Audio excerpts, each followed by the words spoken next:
I am playing the game Total Extreme Wrestling 9, and I've been working on a forever save. I'm controlling 4 different wrestling promotions under one alliance known as the Territorial Wrestling Alliance, all based in different regions of the world like the territory days in wrestling history. I'm making some big changes to promotions in terms of financial progress. We also book our first ever joint show between all 4 promotions at the same time. You're not going to want to miss it.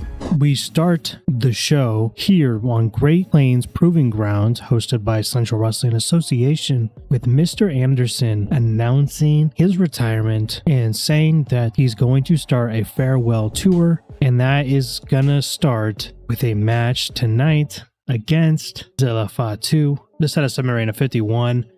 This advanced the Zilla and Mr. Anderson storyline. Mr. Anderson was fantastic. Zilla was not. Mr. Anderson did a masterful job of improvising. Zilla Fatu did terrible. And there's hints of Mr. Anderson did not go well because they still remember his recent turn. I guess no. He didn't turn recently. That's unfortunate.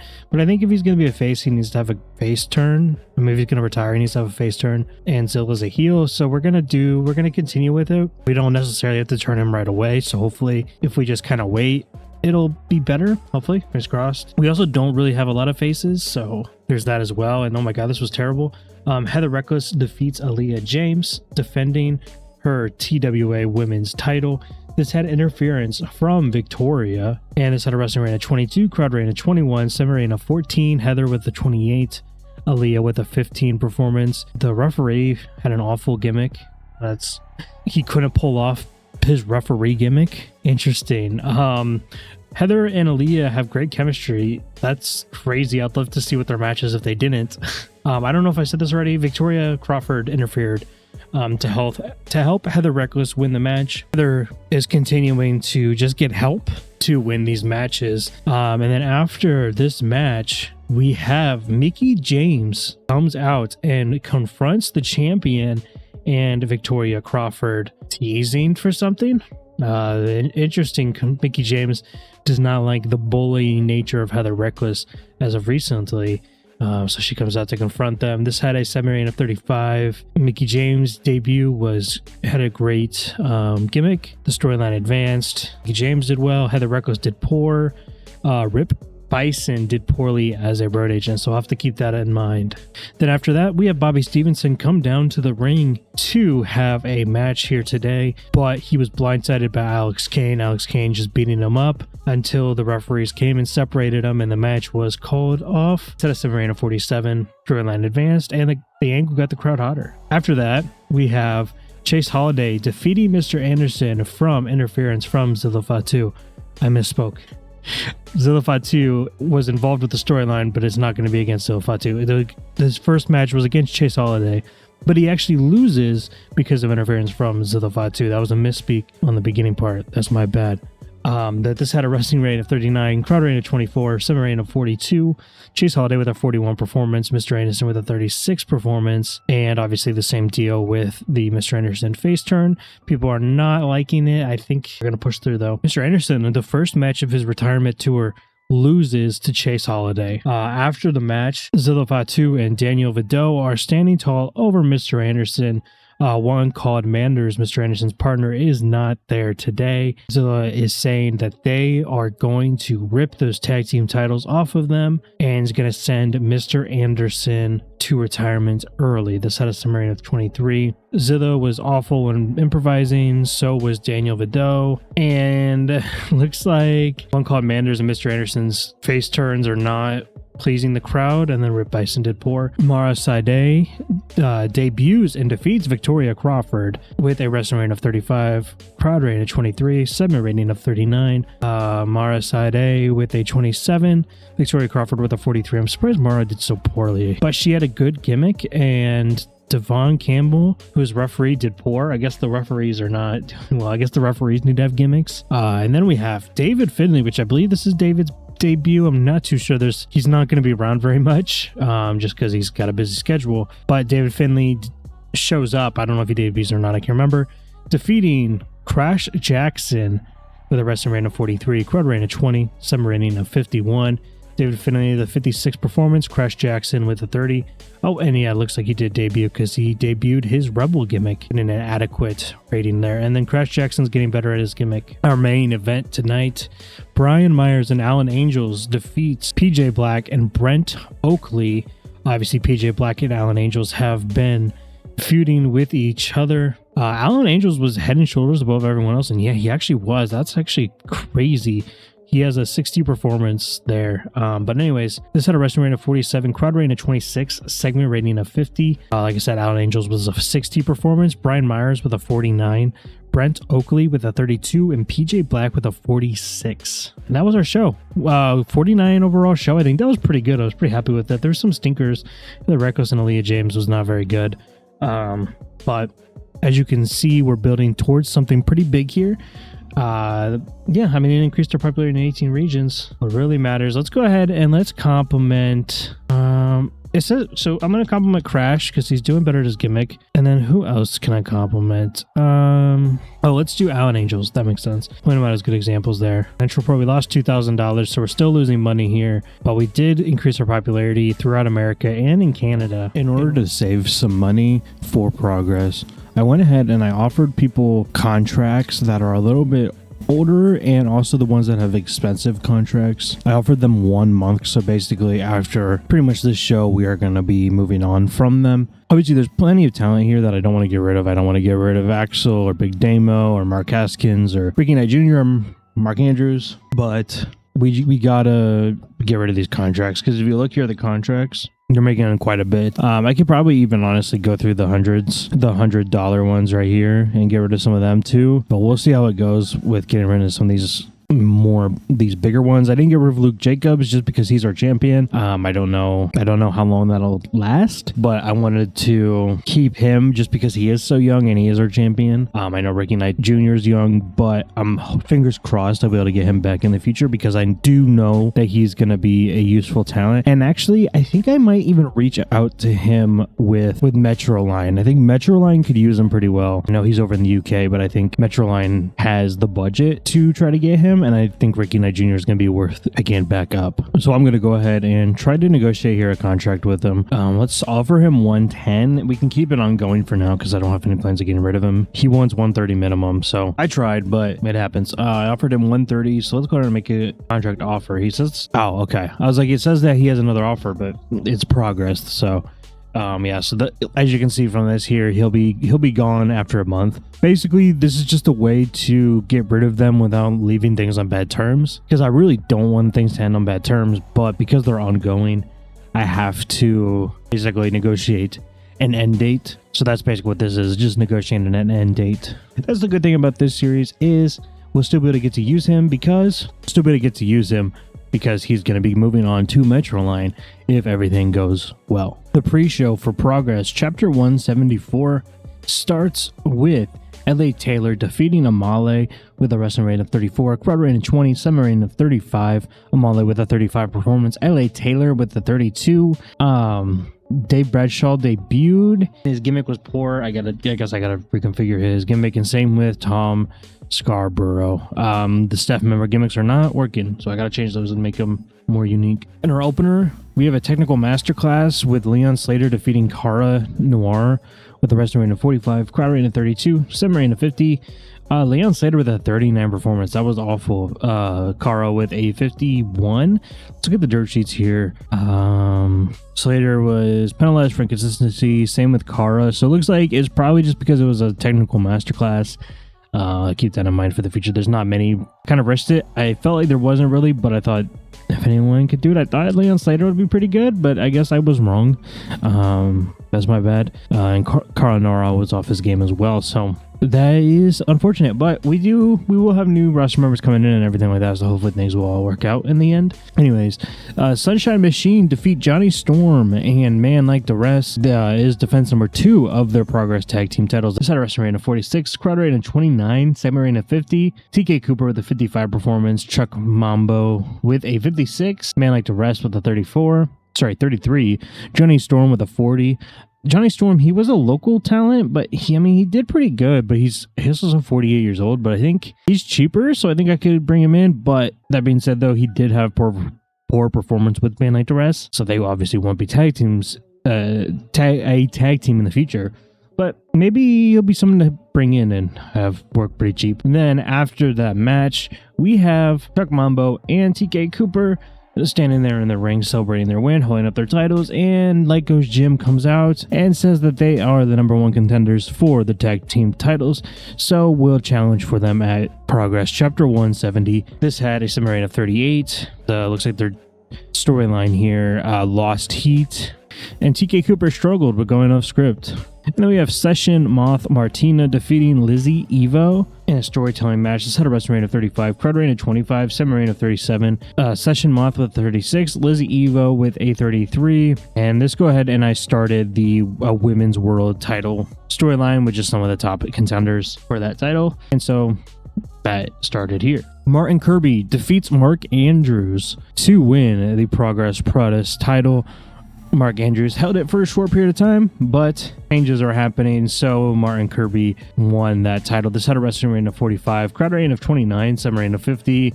Mark Andrews with a 53 performance, Martin Kirby with a 38. So everyone that I was wanting to do good today did not perform very well. He was off his game. Mark Kirby's got declining physical ability. He had no stamina, inconsistency. Yeah, so that was poor. This was a steal the show, so hoping that was the problem. You know, you learn. Martin Kirby's pretty good though for how kind of low on the card he's based, so I thought that he'd be a good option to take the Protest title as kind of a, you know, third tier title. But I think it was okay though. I mean, overall could have been better, but the match was pretty good with a 50 segment rating there. And then in the main event, Luke Jacobs defeats Ricky Knight Jr. to defend his Progress World title, making defense number 14 of that title. It's had a wrestling rating of 50, crowd rating of 36, segment rating of 56. Luke Jacobs with a 63 performance, and Ricky Knight had a 36 performance. This was obviously, like I said, Ricky Knight's last performance here for Progress, hopefully temporarily. But that being said, after the match, Leon Slater comes out and says that he's setting his sights on Luke Jacobs. It's at a summary rating of 41. Leon Slater struggled with going off script. Luke Jacobs did a masterful job. Got an overall rating of 53, increased their popularity in 6 regions. Let's compliment Luke Jacobs. And who else performed well that we're keeping? To be honest, no one else really stood out to me. It's not that I can remember. Let's just go ahead and compliment TK Cooper, just one of the random tag team guys.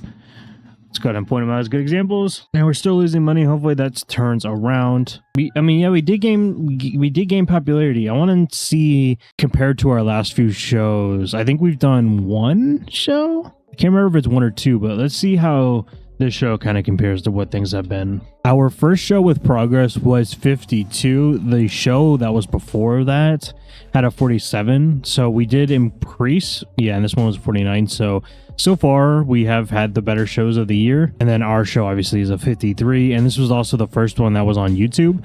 So that's a pretty big deal here. We actually have a audience coming in. So I think we're making some good moves.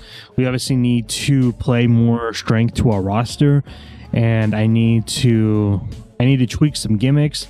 And I also need to bring in some road agents, because the only road agent we had with Martin Kirby. So when Martin Kirby has a match, we kind of suffer because of it.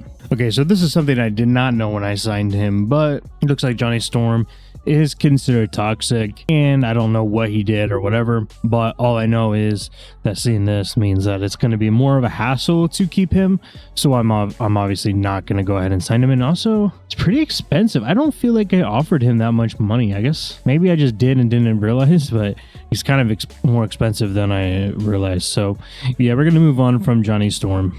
Metroline has become the top promotion based out of the tri-state area, just ahead of GCW by one point, but I mean that's still pretty impressive. I'm pretty happy with that. FSW Highwater starts off with Bobby Stevenson defeating Myron Reed. This had a wrestling rating of 41, crowd rating of 31, summer rating of 35, Bobby with a 37, Myron Reed with a 44. Joe Alonzo was also at ringside, since Myron Reed and Myron Reed are up on the top level for the world title picture there. And looks like the match dragged in the middle, and Bobby Stevenson and Myron Reed do not seem to click well. Bobby with 37, Myron Reed with a 44. Golden Danger, the new team of Golden Dragon and Mr. Danger, team up against Adam Slade and Jack Price, and this had a wrestling rate of 43. Oh, sorry. They defeated them. I don't know if I said that. This had a wrestling rate of 43, crowd rate of 13, Submarine of 47, Mr. Danger with a 41, Golden Dragon with a 43, Jack Price with a 40, Adam Slade with a 49, and then we have a TWA World Title match. Brian Myers defeats Akira and Gringo Loco, making defense number 4 of Brian Myers' TWA Heavyweight title. This had a wrestling rating of 55, crowd rating of 31, segment rating of 59, Akira with a 53, Gringo Loco with a 61, and Brian Myers with a 50. And we have the TWA Women's title being defended here, with Heather Reckless defeating Rachel Armstrong, making defense number 4 of her TWA Women's title. This had a wrestling rating of 35, crowd rating of 23, segment rating of 30, Rachel Armstrong with a 25 performance, Heather Reckless with a 45. This bout dragged in the middle and the match was too short. Yeah, Rachel Armstrong could not do it for very long, so match was a little bit shorter. Oh god. In our main event, Daria defeated Kayla Cassidy with a wrestling rating of 32, crowd rating of 26, segment rating of 37. Yeah, the debuting Daria, aka, formerly, I guess, known as Sonya Deville, debuted with a 49 performance, Kayla Cassidy with a 14 performance, and this was a short match. Yeah, this show got a 42 performance, increased our popularity in 18 regions. Let's go ahead and compliment Daria, and I also want to compliment Heather Reckless because I feel like she's doing pretty okay. As the champion, definitely kind of pushed her into, the deep end, no pun intended, when it comes to being champion. And I think she's doing pretty well with it. The matches just aren't, I feel like, not necessarily her fault. This one wasn't really her fault either. But yeah, that being said, that was high water. The first ever TWA Clash of the Territories is taking place today on IWTV at Russell Sage Rink in the tri-state area. Obviously, the TWA show today is being hosted by Metro Line Wrestling. We are here at Clash of the Territories, where One Manderson defeats Suburban Saviors to make defense number 3 of the TWA Tag Team titles. This had a wrestling rating of 41, crowd rating of 26, segment rating of 46. Mr. Anderson with a 37 performance, One Called Manners with a 49, Griffin McCoy with a 43, and Pat Dynamite with a 37. Pat was off his game. And then for the TWA Heavyweight title, Brian Myers defeats Alex Colon, making defense number 5 of his TWA Heavyweight title. This had a wrestling rating of 43, crowd rating of 35, segment rating of 47. Brian Myers with a 39, Alex Colon with a 46. I assume the problem with Brian Myers was because of the product type going all out. So this was a wild brawl. So yeah, it was definitely because it was a wild brawl. That's unfortunate. Alex Colon didn't do much better either. Gotta get some younger talent going through out here. Anyways, Tracy Williams defeats Gringo Loco to make defense number 1 of his Metro Line title. Obviously, Gringo Loco is from Great Lakes, but he's here on this show and gave Tracy Williams a run for his money, but Tracy Williams obviously defended his title. So this had a wrestling rating of 53, crowd rating of 33, segment rating of 57, Gringo with a 48, Tracy Williams with a 57. And then we have a hardcore match here where Envy Young defeats Masada and Tommy Dreamer. Obviously, we got to get our hardcore fix in since it is still Metro Line Wrestling. This had a wrestling rating of 46, crowd rating of 28, segment rating of 49. Obviously, Tommy Dreamer did poor. Masada with a 49, Envy Young with a 51. Then we have Janai Kai beating the debuting Billy Starks, who's been on the roster since the beginning, but we just haven't been able to use her because she's been with AEW and Ring of Honor. This had a wrestling rating of 47, crowd rating of 32, segment rating of 52. Billy Starks with a 50 performance, Janai Kai with a 44. Billy Starks debuts her Space Jesus gimmick and it got an initial rating of great. Big win here for Janai Kai. Then in our main event, Heather Reckless defends the TWA Women's title against Mickey James with a wrestling rating of 42, Crowd rating of 36, segment rating of 45. Mickie James with a 44 performance. Heather Reckless with a 40, huge win for Heather Reckless here. But then after the match, we have basically the top women of the TWA all surrounding Heather, as we have Daria, Elena Black, and Mickie James still recovering, standing up, surrounding Heather Reckless. All women want that title. Obviously, recently debuting Daria, recently debuting Mickie James, and the debuting Elena Black here. All great options here to hold the title, and they're all surrounding Heather Reckless, who still has a strong grip on the TWA women's title. This had a summary of 58 to end our show. Heather Reckless did not do well without a script, but everyone else did pretty good. Finished the show. So we had a 48 performance, increased our popularity in 18 regions. Gonna compliment Janaya Kai. I know she did pretty good, and I'm also gonna compliment who else? Let's compliment Tracy Williams.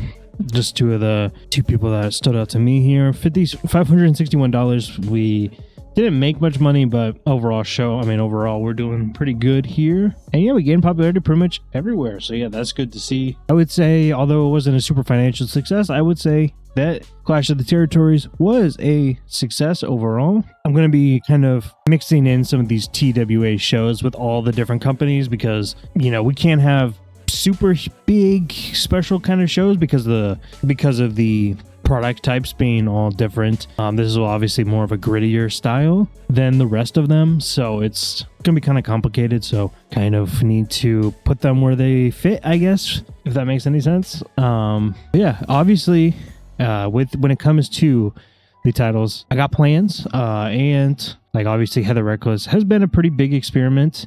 Ups and downs. This was a pretty good match. I was pretty happy with her performance here. Go and look at her popularity. She's obviously gained a lot. She's 32 across 33 across America here, which obviously it helps that she's in TNA. But I like to think that her being the TWA Women's Champion has definitely helped. I think her matches are doing pretty good too. When she started, her matches were pretty poor. Feels like they just kind of are getting... I feel like they're getting more consistent. I guess they're not really getting much better, but they're getting more consistent. So I don't know. Maybe this is all just a complete failure and I don't even know what I'm talking about. But that being said, these are our champions for TWA. Obviously, Brian Myers, 112 days, 5 successful title reigns. Juan Manderson here, our tag team champions, going for 84 days and 3 successful title reigns. And obviously Heather Reckless, 119 days, 5 successful title wins. I think my goals for the next few is to get some more younger talent. I've already kind of in the background went through and got younger talent. We are with Progress. Progress is obviously, I've talked about it enough. We just basically need to adjust and get more cheaper contracts in, and I think the UK has plenty of good options. Metro Line needs a little bit more of our demographic when it comes to more hardcore guys, but we also need younger guys. It seems like, at least in the database, the more hardcore style is kind of dominated by the older wrestlers, so it's kind of hard to find them, and so I gotta figure out ways to incorporate younger guys into that, or maybe find good younger guys. FSW, the roster is pretty small, but I'm going through and I'm adding more people. There's people going to be added off camera too. I don't think, I'm just working on it background, but I think I will take some time to focus on it. CWA, I'm pretty happy with CWA. We have a decent amount of things going on here. There's probably people you accidentally saw that you weren't supposed to, but everything is going, I feel like, in a good direction. We're just kind of building things up, and I feel like we still have plenty of time to kind of figure things out. Obviously, Progress is a little bit of a different issue because we're very low in money there, but we'll figure it out. But that being said, though, I hope you guys enjoyed, and I'll see you guys next time.